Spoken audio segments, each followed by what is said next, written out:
ताज्या बातम्यांसाठी ठाणे वृत्तांतला सबस्क्राईब करा आणि बेल आयकॉनवर क्लिक करा आणि पाहत रहा ठाणे एकसंघ, फक्त ठाणे वृत्तांत सोबत। उल्हासनगरमधील पॅनल क्रमांक 18 10 परिसरातील नागरिकांसाठी दिलासादायक बातमी समोर आली। या ठिकाणी सुरू होणाऱ्या हेल्थ पोस्ट दवाखान्याबाबत करण्यात आलेल्या मागणीची दखल घेत उल्हासनगर महानगरपालिकेने पुढील प्रक्रिया गतिमान केली आहे।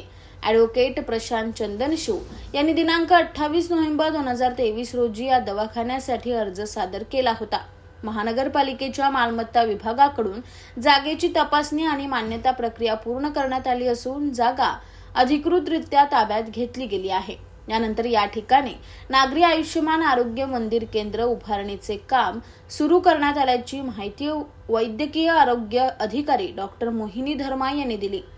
डॉक्टर धर्मा यांनी सांगितले की पॅनल क्रमांक 18 येथील आरोग्य सुविधा लवकरात लवकर उपलब्ध करून देण्याच्या उद्देशाने सर्व कामे प्राधान्याने केली जात आहेत। येत्या डिसेंबर महिन्यापर्यंत आयुष्यमान आरोग्य केंद्र कार्यान्वित करण्यात येईल असे त्यांनी स्पष्ट केलं। स्थानिक नागरिकांनी या निर्णयाचे स्वागत करत महापालिकेचे आभार मानले आहे। या केंद्रामुळे परिसरातील नागरिकांना प्राथमिक आरोग्य सुविधांसाठी इतर भागात जाण्याचा त्रास कमी होणार असून आरोग्य सेवेची गुणवत्ता वाढण्यास मदत होणार आहे।